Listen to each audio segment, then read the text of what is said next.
Hi, everyone. Thank you for joining us today for another episode of Raw Print. Today, we have MP Nathaniel Erskine-Smith representing Beaches East York.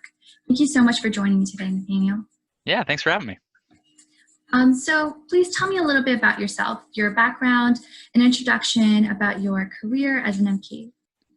All right, how to do it quickly. So I was elected for the first time in October of 2015. I was reelected in 2019. I represent Beaches East York, which is the east end of Toronto here, and I grew up in the area actually. I went to local schools here, and my parents were local teachers here. And after studying politics and law for far too many years, 8 years between Queens and Oxford, I came back and I was practicing commercial litigation. And it was great and interesting in its own right, and lots of friends who are still lawyers, but I was certainly drawn to more public advocacy, and I still think that I could make a bigger difference through politics. I think that politics is one of the most significant ways we can make a difference in the lives of other people in a positive way. And so when there was an opportunity in an open nomination, when Justin Trudeau came along and said, I'm committed to grassroots open nominations and bottom-up democracy, it really appealed to me. And when he committed to free votes and people representing their home communities, this is my home community, it appealed to me.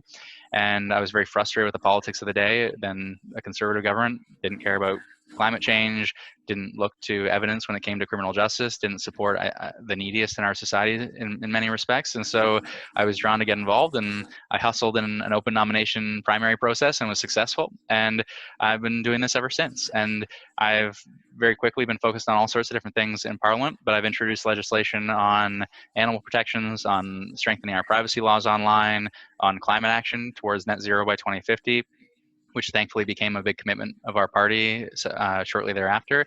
And I've introduced legislation to address the opioid crisis and to treat drug use as a health issue. And I've been very much focused on those issues, human rights issues as well, and more. And so I'm the chair of the Animal Welfare Caucus, chair of the Anti-Poverty Caucus, and I help chair our Liberal Urban Issues Caucus as well. So a range of different issues, but I still think that, it's challenging sometimes. Certainly in the COVID crisis, it's been very challenging at times, just making sure that we're supporting people and businesses in need, but rewarding at the same time. And I'll do it so long as I feel like I'm making a difference. Thank you so much for that introduction. I find it very interesting how you have a very diverse background as going into law and then politics and having that transition in your life. A lot of people are scared of getting involved in politics, either talking to their family about it, even going out to vote. For people who have that kind of perspective about that negativity involved in politics, what's your message to them regarding all the change that you're doing? You have a lot of issues covered under your belt, and climate change, human rights. There are many people who want to bring that change, but what would you say to them in terms of politics and considering that as a career? I would say a few different things. One, I would say there are all sorts of different ways of getting involved beyond elected office. So you can work for not-for-profits, you can work volunteering your time for all sorts of worthy initiatives, and that is all well worth it. And I wouldn't take away from any of those efforts.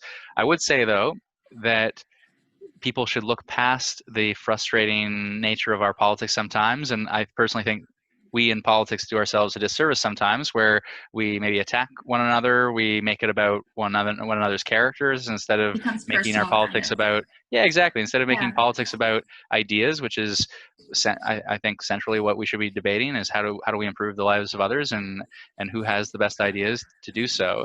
And you're always going to see strong disagreements as between political parties and political representatives, but I think we should focus on respectful and civil dialogue as much as we can within politics. And the emphasis there fundamentally is that we want to show people that politics is a positive way of making a difference. And I think it really is. And if you will not find in Canada, in any democratic country, a better way of making a difference than getting involved in the political process.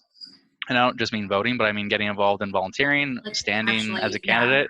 And you have a voice in a way that goes beyond just casting a ballot, and you have a voice on the significant and important issues of the day. And no other experience will bring you that voice and that kind of impact. So I think people need to get involved if we want to have that kind of positive politics. difference in our politics, we need more people to get involved, and we need that kind of culture change too, right? The more we Yeah. have people who have that mindset get involved, the better our politics will continue to be. So anyone who wants to get involved in any way, or even has questions, that, you know, I would say personally, I'm a younger member of Parliament still. I'm not too young anymore. I'm 36, but I got involved initially when I was 29.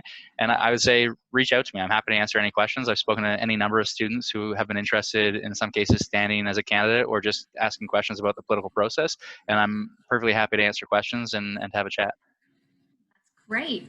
I think a lot of the young generation are trying to find creative ways to impact policy that directly affects their lives. You know, even now that we're seeing protests that are against masks, and in COVID-19, the certain issues that are coming up. Even though we have different perspectives about it, we're all just trying to bring change. We're trying to show what we believe in. We're trying to express our beliefs. And the way that you're saying, you know, getting involved very closely with politics and actually becoming a candidate, volunteering closely with an MP like yourself, is the right way to bring change, because now you're directly involved with the political process. And I think educational school system, we don't normally talk about this. Like, we have one course that talks about civics and how our government works, but that actual process that goes into the debating, the brainstorming, and the creative solutions that must be implemented to actually bring that change is something that I think that we all want to be a part of, but become a little bit unsure when those options are not quite defined.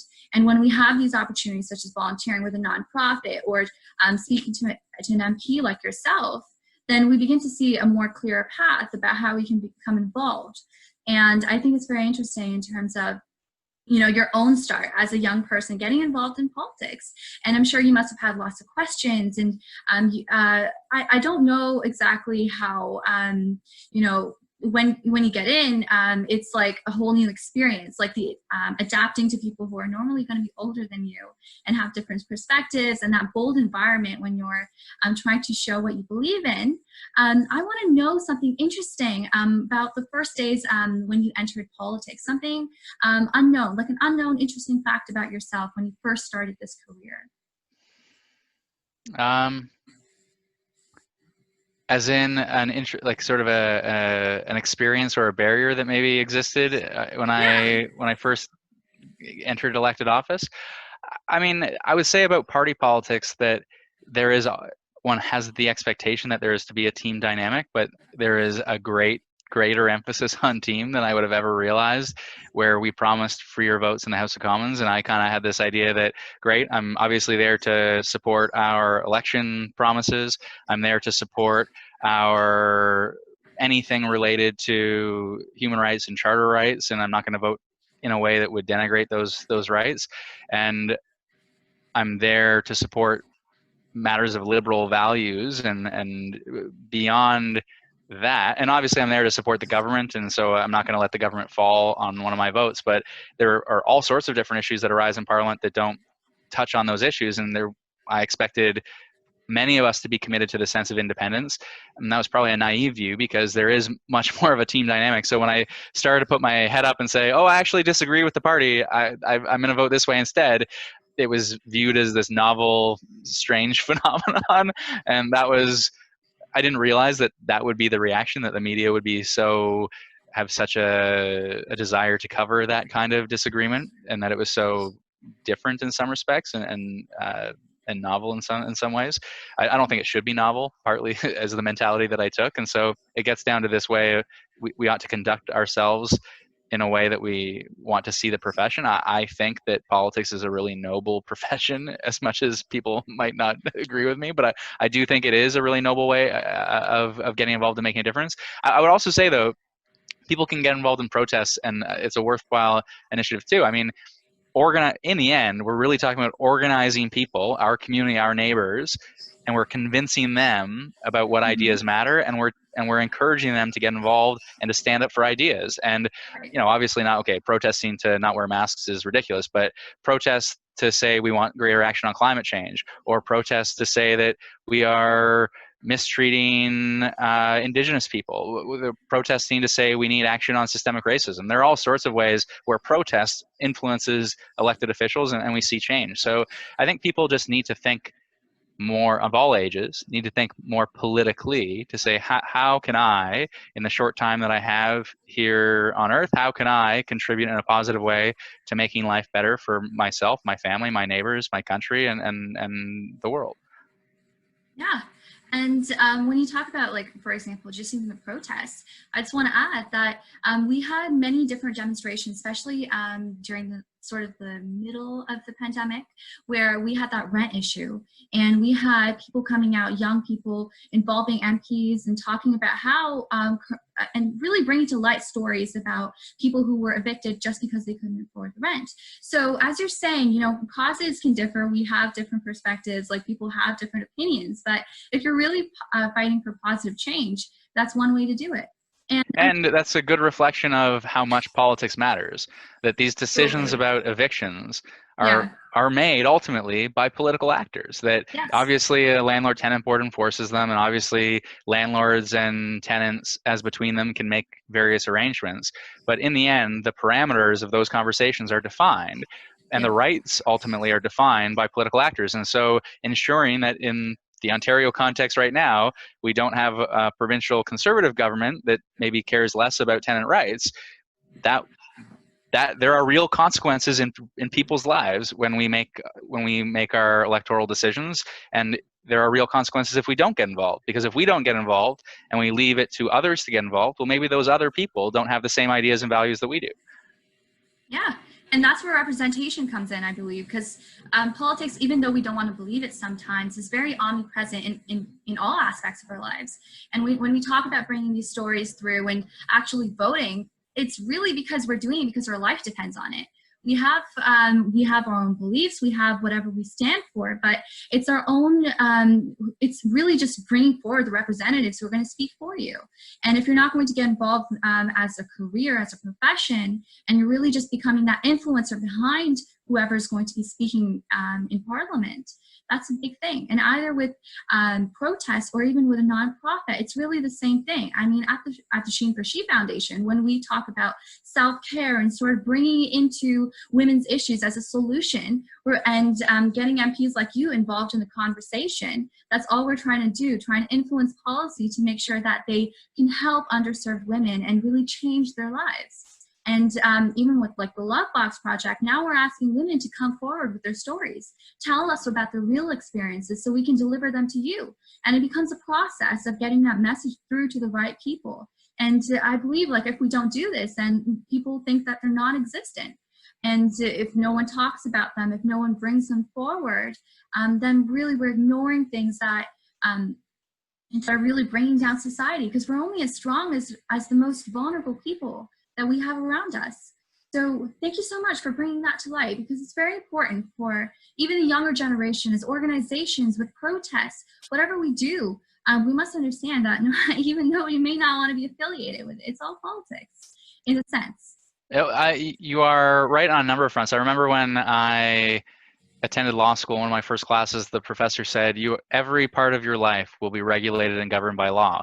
But what he didn't tell me, but what is also true, is that those laws ultimately depend upon politics. And so every area of your life will ultimately be touched by politics in some way. And sometimes people see politics in the political process, and especially the party process, which is so central to politics in the Canadian setting. They see that as distant from their own lives. But when we look at public transit, that's politics. When we look at tackling climate change, that's politics. When we look at making sure that everyone, every family, every kid has food to eat before they go to school in the morning, that's politics. Making sure that we spend $350 billion a year pre-pandemic as a federal government. That's a lot of money, and we can make a huge difference with that money, but priorities are set by politics. And so absolutely, I think people need to get involved for that reason, and they don't need the granular solution to all of these problems. Half of the battle, more than half the battle in some respects, is Canadians and young people in many respects standing up and saying, these are the issues that I want. And obviously there are going to be experts, and there are people in the civil service who will figure out the right way of implementing policies to accomplish those objectives and those ideals. But Canadians getting involved in the political process to set the agenda and set the priorities is what matters a great deal. Absolutely. And One of my teachers once told me, and I'll never forget this, is that half the battle of getting something done is actually getting started. So when we think about, we have an idea, we don't know the exact solution just yet, but we know this is a problem. Even speaking out is just half the battle, because people don't do that step, right? They don't vote. They don't want to get, like I said, they don't want to make that connection with politics because it becomes a little bit uncomfortable. But with that struggle, with that persistence comes change. And that's what we all ultimately are working for. So when you talked about, like, for example, what your professor said, really laws and everything, they're all part of our lives. We're talking about education right now. We're talking about the breakouts that are happening in school. We want change, we want sanitization, but it all leads back to where it all started. And that's, with professionals like yourself. So I think it's a very important issue, but obviously it's uncomfortable in some respect, because we don't talk about it in school, even in the families. It's something that it's distant. Thanksgiving is coming up, and when you search it up, you'll find articles on how to avoid politics at the dinner table. So it's something that needs to be changed. It's something that's so forward when you think about, like, I don't want to get involved with politically, you don't want to get into arguments, but really it's that debate that's very healthy for our society in some sense. And especially around the dinner table, I think two things. One, how we change minds matters a great deal, and family settings can be particularly fractious. People are set off in some ways if there's a disagreement. They don't want to talk about it. They don't want disagreements in the family. So how you approach a subject matter can ultimately matter a great deal. And so that's one thing to keep in mind. The other thing to keep in mind, though, is not talking politics with friends and with family is a great loss, because you are likely to convince friends and family much more so than a stranger that having that connection. I found, certainly, look, I mentioned 29 when I was initially running in the nomination, and how did I become the candidate for the Liberal Party? No one tapped me on the shoulder and said, "You're our guy, Nate. We're gonna make sure you're the candidate no matter what." It was a contested sort of mini election among local Liberals, and I went out and signed up a number of new people, and I signed up people who I went to school with when I was a kid, who were connected with me in some way because they knew someone that I knew. And so many of those relationships were because the door was a little bit open to a conversation about politics, because they in some way were connected to me in sometimes a very distant way, but there's some connection to say, I'm willing to give you 5-10 minutes of my time. What do you have to say, and what are you passionate about? And when talking with friends and family, they are willing to give you time, and they will give you time, and you don't want to be antagonistic about it, but that is ultimately that I think there's an opportunity to change minds. And I, as an example, when I see the very rapid change in many respects in Canadian society about how we discuss LGBTQ issues and equality issues, that change has happened so very quickly in many respects because so many people who previously opposed basic equality rights now have someone in their family or someone they are connected with or some friend of some connection to say, well, actually, I know someone who cares about this issue, who is living these issues. And minds get changed really fast when there's such a direct and immediate and personal connection. Absolutely. And what you said reminds me actually of the campaign that Michelle Obama is running right now to get young people to vote. And one of the things that she said to persuade them is that our greatest circle of influence is actually all around us in our nearest distance. So we're talking like parents, we're talking siblings, close family relatives and friends. So when we actually engage in those conversations with those people, that's where we develop our perspective. And we think about even transforming as people ourselves, because we're learning every day. I'm holding these discussions and I'm learning from them, and I want other people to get involved in these conversations. So when we talk about going forward and developing those social networks, it's really first starting with people who are around you and trying to them and their perspectives and convincing them, or if not, getting convinced, and then taking actions moving forward. It couldn't be more right. And I once upon a time ran for city council when I was an undergraduate student at Queens, and I joke that I learned everything not to do. But one of the things I learned not to do is run in a community that is not my community, right? So Mm. when you want to make a difference, when you want to share your ideas and push forward with ideas, making sure you're surrounding yourself with people who are going to stand with you is really important. And so when I ran here in Beaches, East York, I was successful because I was able to have those conversations and convince people to support me, in part because I was surrounded by people who were already connected to me in so many different ways and already part of my community. And so, that sentiment of focus on those around you, I think couldn't be more right. Yeah, and when we think about professionally, even as for yourself, or personally, when we want to progress, I think it's all about just developing your social wealth. Every single person you know is worth something, either in perspective, what they can help you with, and when you grow and grow that and it's going to happen in your community, you're really just spreading roots to do something big.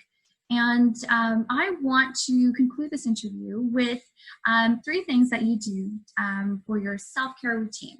And we really push towards understanding what people do to maintain a high level of well-being and calm, like the calmness that sort of gets interrupted by our stressful lives. And with this unique situation with the pandemic, and we have different things going on to adjust to, I want to know 3 things that you do to make sure that your mental health and physical health is in check. 3 things that I do. Well, my wife would have a better answer for you than I would because she is more diligent on running and exercise than I am. But that should be one of my 3 things. I would say spending time with family. I've got a 4-year-old and I have a 9-month-old, and making sure that I spend as much time with them as possible. Honestly, the pandemic has been so stressful in so many ways, and it's been devastating for so many.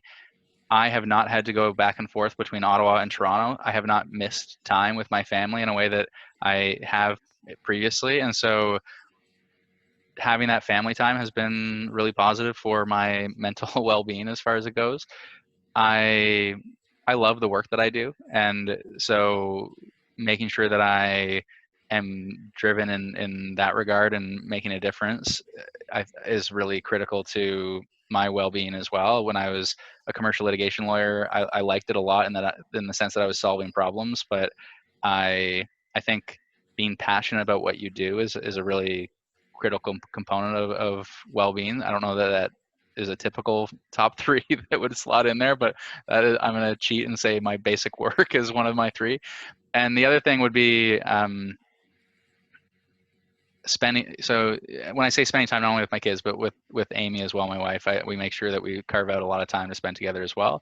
And the third piece would be eating well. So I should include exercise and eating well together, but I myself am vegan, and my wife's a plant-based chef, and we take healthy eating pretty seriously. And not to say we don't cheat every once in a while, and not we don't eat meat or cheese ever, but sometimes a bag of chips or whatever. But we are pretty focused on healthy eating and food as a way towards health. And so